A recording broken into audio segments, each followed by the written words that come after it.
Hormuz കടലിടുക്ക് സ്വന്തമാക്കുമെന്ന American പ്രസിഡന്റിന്റെ ഭീഷണികൾക്കിടെ കടലിടുക്കിന്റെ നിയന്ത്രണം നിയമപരമാക്കാനുള്ള നീക്കങ്ങളാണ് ഇറാൻ നടത്തുന്നത്.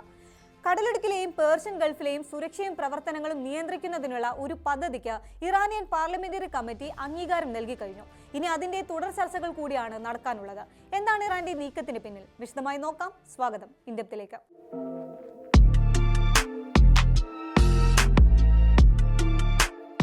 ഇറാന്റെ നിർദ്ദിഷ്ട പദ്ധതി അനുസരിച്ച് അമേരിക്കയും ഇസ്രായേലും ഉൾപ്പെടെ ഇറാൻ ശത്രുക്കളായി കാണുന്ന രാജ്യങ്ങളുടെ കപ്പലുകളെ ഹോർമൂസ് കടലിടുക്ക് ഉപയോഗിക്കുന്നതിൽ നിന്ന് തടയാനാകും.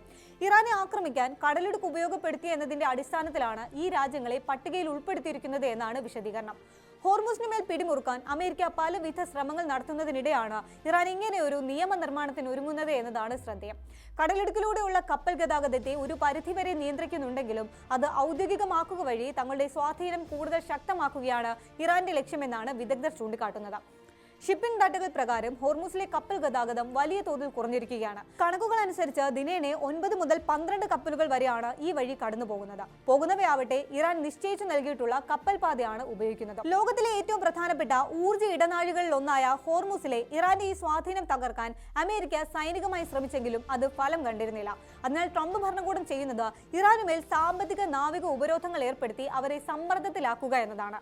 അടുത്ത ആഴ്ച ഇറാനെതിരെ പുതിയ നടപടികൾ പ്രഖ്യാപിക്കുമെന്ന് US treasury secretary Scott Bessent പറഞ്ഞതിനെയൊക്കെ ഇതിനോട് ചേർത്ത് വേണം വായിക്കാൻ. ചരിത്രത്തിൽ ഒരിക്കലും കണ്ടിട്ടില്ലാത്ത വിധം നടപടികളാണ് ഇറാനെതിരെ പ്രയോഗിക്കാൻ പോകുന്നതെന്നാണ് ബെസന്റ് അറിയിച്ചിരിക്കുന്നത്.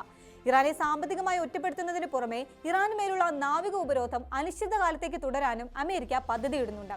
അതേസമയം ഇറാനാകട്ടെ US നിയന്ത്രണത്തിലുള്ള ധനകാര്യ സ്ഥാപനങ്ങൾക്ക് പകരമുള്ള സംവിധാനങ്ങൾക്കായുള്ള തിരച്ചിൽ തുടരുകയാണ്. ബ്രിക്സ് പിന്തുണയുള്ള ന്യൂ ഡെവലപ്മെന്റ് ബാങ്കിൽ ഇറാൻ ഉടൻ ചേരുമെന്നാണ് Iran central bank governor Abdul Naser Hemmati അടുത്തിടെ പറഞ്ഞത്. ഇതിലൂടെ അമേരിക്കയുടെ സാമ്പത്തിക ഉപരോധങ്ങൾ ഒരു പരിധിവരെ മറികടക്കാനാകുമെന്നാണ് അവരുടെ കണക്കുകൂട്ടൽ. ഹോർമൂസ് കടലിടുക്കിനെ ചൊല്ലിയുള്ള യുദ്ധത്തിൽ മേൽക്കൈ തങ്ങൾക്കാണെന്ന് ഇറാൻ ഉറച്ചു വിശ്വസിക്കുന്നുണ്ട്. സൈനിക സമ്മർദ്ദവും കടലിടുക്കിലെ തടസ്സങ്ങളും സൃഷ്ടിക്കുന്ന സാമ്പത്തിക ചെലവും അമേരിക്കയെ സമ്മർദ്ദത്തിലാക്കിയിട്ടുണ്ട്. ഇതാണ് അവരുടെ വിലയിരുത്തൽ. ഈ സമ്മർദ്ദം വർദ്ധിക്കുന്നതോടെ ട്രംപ് ഭരണകൂടത്തിന് പിന്മാറേണ്ടി വരുമെന്നും ഇറാൻ കണക്കുകൂട്ടുന്നു. ഇസ്ലാമിക് റിപ്പബ്ലിക്കിനെ സംബന്ധിച്ചിടത്തോളം ഹോർമൂസ് അമേരിക്കയുമായുള്ള വിശാല ഏറ്റുമുട്ടലിൽ പ്രധാന തുറുപ്പുചീട്ടാണ്. അതുകൊണ്ട് തന്നെ കടലിടുക്കിനെ വിട്ടുകൊടുത്തുകൊണ്ടോ നിയന്ത്രണത്തിന് മേൽ യാതൊരു വിട്ടുവീഴ്ച നടത്തിക്കൊണ്ടോ ഒരു നീക്കുപോക്കിനും ഇറാൻ തയ്യാറാകില്ല എന്നാണ് വിദഗ്ധർ അഭിപ്രായപ്പെടുന്നത്. യുഎസുമായുള്ള സൈനിക സംഘർഷം ദീർഘകാലം നീണ്ടുനിന്നാലും നേരിടാൻ രാജ്യം സജ്ജമാണെന്ന ഇറാൻ സൈന്യത്തിന്റെ മുന്നറിയിപ്പെല്ലാം ഈ ഒരു പശ്ചാത്തലത്തിലാണ്. കടലിടുക്കിന് വേണ്ടിയുള്ള സംഘർഷം എത്ര കാലം നീണ്ടുപോയാലും അതിനെ നേരിടാൻ ഇറാൻ ഒരുക്കമാണ്. കാരണം സംഘർഷം ഓരോ ദിവസം നീളുന്നതും സമ്മർദ്ദമുണ്ടാക്കുന്നത് ഇറാനിലല്ല, മറിച്ച് അമേരിക്കയിലാണെന്ന് അവർക്ക് വ്യക്തമാണ്. മാത്രമല്ല സൈനികമായി ഇറാനെ ഒന്നും ചെയ്യാനാകില്ല എന്നും കഴിഞ്ഞ 5 മാസത്തെ സംഘർഷം തെളിയിച്ചു കഴിഞ്ഞു. അങ്ങനെ ഇരിക്കെയാണ് കടലിടുക്കിന്റെ നിയന്ത്രണം ഔദ്യോഗികമാക്കാനുള്ള നടപടികൾ കൂടി ഇറാൻ നടത്തുന്നത്. ഇതെങ്ങനെയാണ് സംഘർഷത്തിന്റെ ഭാവിയെ ബാധിക്കുമെന്നാണ് ഇനി അറിയേണ്ടത്.